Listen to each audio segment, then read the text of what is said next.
Hello students, welcome back to our YouTube channel SS chemistry. आज हम start करने वाले हैं बीएससी फोर्थ सेमेस्टर की केमिस्ट्री और आपका पेपर नेम है quantum mechanics and analytical techniques. Okay, तो अभी आपको सभी इवेंट सेमेस्टर की क्लासेस मिलेंगी। साथ ही साथ मैं बीएससी सेकेंड सेमेस्टर का भी यूनिट नंबर 1 करा रही हूँ आपका इसी चैनल पर। और अभी आज हम स्टार्ट करने वाले हैं फोर्थ सेमेस्टर की केमिस्ट्री का पहली यूनिट एटॉमिक स्ट्रक्चर। उसका पहला टॉपिक है डी ब्रॉगलीज थ्योरी। ओके, जैसे ही आपके second semester and fourth semester की दोनों फर्स्ट यूनिट कंप्लीट हो जाएंगी, इसके बाद ही हम सिक्स सेमेस्टर की ओर आगे बढ़ेंगे। ठीक है, तो आपको टाइम टू टाइम सारे वीडियोस रेगुलर मिलेंगे सभी टॉपिक पर और डिटेल्ड वीडियोस जो है मिलेंगी। तो आज हम पढ़ने वाले हैं डी ब्रॉगलीज थ्योरी। तो डी ब्रॉगली थ्योरी जैसे थी इलेक्ट्रॉन के लिए, तो वैसे इससे पहले 1905 में लगभग आइंस्टीन ने ये बताया था कि जो हमारी लाइट होती है वो like a particle and like a wave, दोनों व्यवहार शो करती है। अगर पार्टिकल के बेसिस पे देखें तो आपका प्रकाश वैद्युत प्रभाव है ना, क्योंकि उसमें जो लाइट हम पढ़ते हैं वो एक्सपेरिमेंट किसके लिए था, ये प्रूव करने के लिए जो आपकी लाइट है वो फोटोन के रूप में, ऊर्जा के पैकेट जिन्हें कहा था, उसके रूप में संचरित होती है। तो प्रकाश वैद्युत प्रभाव ये जस्टिफाई करता है।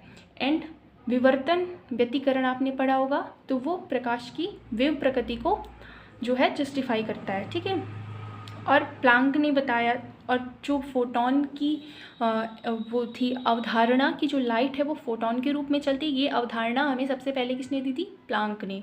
ओके, अगर हम बात करें बोहर साहब की, बोहर साहब ने ये बताया था जो इलेक्ट्रॉन्स होते हैं वो एज अ पार्टिकल बिहेव करते हैं। बट डी ब्रॉगली साहब ने बताया कि जो हमारे इलेक्ट्रॉन होते हैं या फिर कोई भी मूविंग पार्टिकल, कोई भी मूविंग मैटर, उस मूविंग मैटर में प्रेजेंट जो पार्टिकल हैं वो as a particle and as a wave दोनों तरीके व्यवहार करेंगे। जिस तरीके से आपकी लाइट डुअल नेचर प्रदर्शित करती है, उसी प्रकार से कोई मूविंग मैटर में प्रेजेंट सारे पार्टिकल्स भी डुअल नेचर जो है प्रदर्शित करते हैं। ठीक है, तो क्या लिखा हुआ है, यही चीज़ हमने लिखी है एज अ लैंग्वेज में। According to de Broglie theory, all moving matter of this universe, इस यूनिवर्स में जितने भी मूविंग मैटर हैं ओके, उनमें जो प्रेजेंट पार्टिकल है मैटर में, उस पदार्थ में जो पार्टिकल प्रेजेंट होंगे उनकी हम बात कर रहे हैं। Okay, have got both particle and wave character, उनमें पार्टिकल नेचर भी होता है और साथ ही वेव कैरेक्टर भी होता है। This is why, that's why it is also called theory of duality. Okay, तो de Broglie was awarded to Nobel prize in physics. De Broglie को उनकी इस थ्योरी के लिए ही फिजिक्स में उन्हें नोबेल प्राइज से सम्मानित भी किया गया। Broglie prove that like light electron also behaves both as particle and wave. तो जैसा कि मैंने बताया, जैसा कि लाइट के बारे में बताया गया कि जैसा लाइट आपकी डुअल व्यवहार प्रदर्शित करती है, उसी तरीके से कोई इलेक्ट्रॉन भी आपका पार्टिकल एंड वेव दोनों डुअल नेचर शो करेगा। De Broglie derived an expression for calculating the wavelength यानी कि lambda of wave associated with an electron. जो आपके डी ब्रॉगली साहब थे, उन्होंने हमें एक इक्वेशन दी, क्या कैलकुलेट करने के लिए, वेवलेंथ कैलकुलेट करने के लिए। प्लांक की क्वांटम थ्योरी से जो इक्वेशन उन्होंने निकाली थी उसका यूज किया, और आइंस्टाइन ने जो मास एनर्जी में रिलेशनशिप दिया था उन दोनों इक्वेशंस का यूज करके डी ब्रॉगली ने लैम्डा को कैलकुलेट करने के लिए एक फार्मूला निकाला। ओके, वही हम यहाँ देखने वाले हैं। लैम्डा यानी कि वेवलेंथ क्या होती है। जैसे कि वेव तो आप सब जानते हो, जैसे मान लो ये एक इलेक्ट्रॉन है, ठीक है, ये जब एज अ वेव बिहेव करेगा तो वेव तो ऐसे चलती है कुछ इस प्रकार से। ओके, तो इसमें जो दूरी तय करेगा तो उसको हम क्या बोलते हैं, लैम्डा, वेवलेंथ। ओके, तो फोटोन की ऊर्जा ये अकॉर्डिंग टू प्लांक है। प्लांक ने बताया कि फोटोन की ऊर्जा क्या होती है, E बराबर एच न्यू। ये किसी फोटोन की ऊर्जा है, यानी कि जो एक फोटोन है हमारे पास, किसी एक फोटोन की ऊर्जा क्या होगी, एच न्यू। ये हमने क्या मान लिया, फर्स्ट इक्वेशन। अगर अब इसके आगे हम यूज करेंगे क्या, आइंस्टीन ने जो मास एनर्जी रिलेशनशिप दिया था, E बराबर mc²। ये सब जानते हैं, ये बहुत ही कॉमन और इम्पॉर्टेंट इक्वेशन या फिर रिलेशनशिप कह लें, बहुत इंपॉर्टेंट रिलेशन है मास एंड एनर्जी के बीच में। ओके, तो प्लैंक ने क्या बताया, फोटोन की ऊर्जा एच न्यू, और आइंस्टीन की इक्वेशन क्या है, E बराबर mc²। यहाँ पर m क्या है, मास, एंड c क्या है, velocity of light. Okay, then put the value of E। यहाँ पर जो E की वैल्यू निकल के आई, यहाँ पर E बराबर क्या है, mc²। E यहाँ पे क्या है, एनर्जी। E की वैल्यू जो हमारी इक्वेशन नंबर 2 पे आई, उसको हम इक्वेशन नंबर 1 पे रख देंगे। जब हम इस E की वैल्यू को इस इक्वेशन में रखेंगे तो हमें प्राप्त होगा mc² बराबर h न्यू, और न्यू यहाँ पर क्या है, फ्रिक्वेंसी, और फ्रिक्वेंसी बराबर क्या होता है, c/λ। ये सबको पता है। तो न्यू की वैल्यू हम क्या यहाँ पर पुट करेंगे, c/λ। जब हम यहाँ पे c/λ पुट करेंगे तो हम देखेंगे ये एक c इस एक c से कट जाएगा, तो यहाँ पर हमारे पास एक c बचेगा। तो mc बराबर h/λ। और जब हम इस इक्वेशन को शिफ्ट करेंगे तो हमें प्राप्त होगा लैम्डा बराबर h/mc।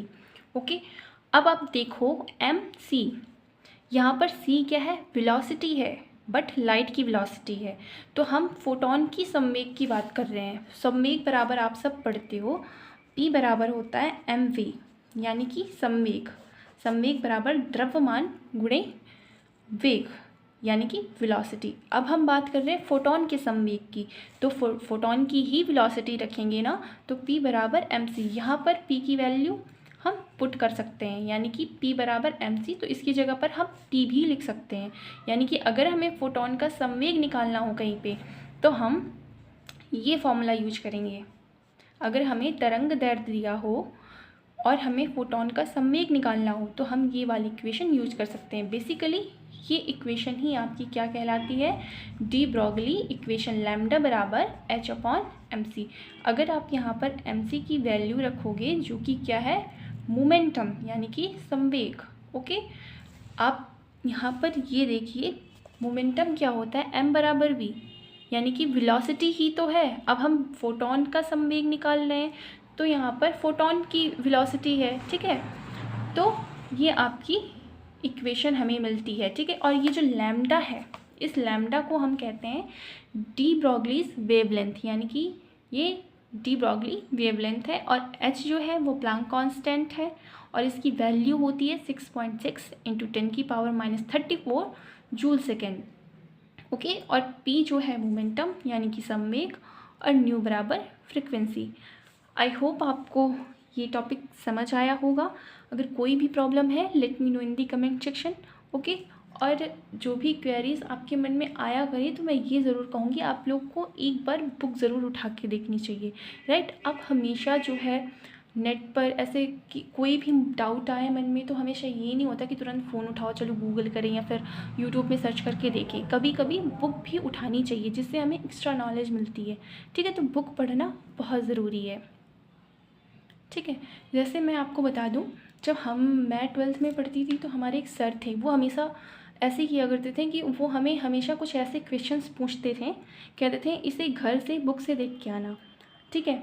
तो हम लोग फिर घर में आके बुक्स देखते थे, क्योंकि तब इतना ज़्यादा सबके घर में इतने स्मार्टफ़ोन नहीं होते थे कि हम तुरंत स्मार्टफ़ोन उठा के तुरंत से जो भी टॉपिक हमें समझ नहीं आ रहा हम सर्च कर लें। बट आजकल बच्चे यही करते हैं, उन्हें तुरंत से सर्च करके तुरंत आंसर चाहिए, वो बुक नहीं खोलते। बट जब आप बुक खोलते हो तब आपको न्यू चीज़ें, कुछ ना कुछ नया टॉपिक देखने मिलता है, कुछ नई बातें या फिर कुछ नए पॉइंट ही सीखने मिलते हैं, ठीक है। तो बुक पढ़ने की आदत बहुत अच्छी होती है बेटा, तो बुक पढ़नी चाहिए, ठीक है। Thank you for watching.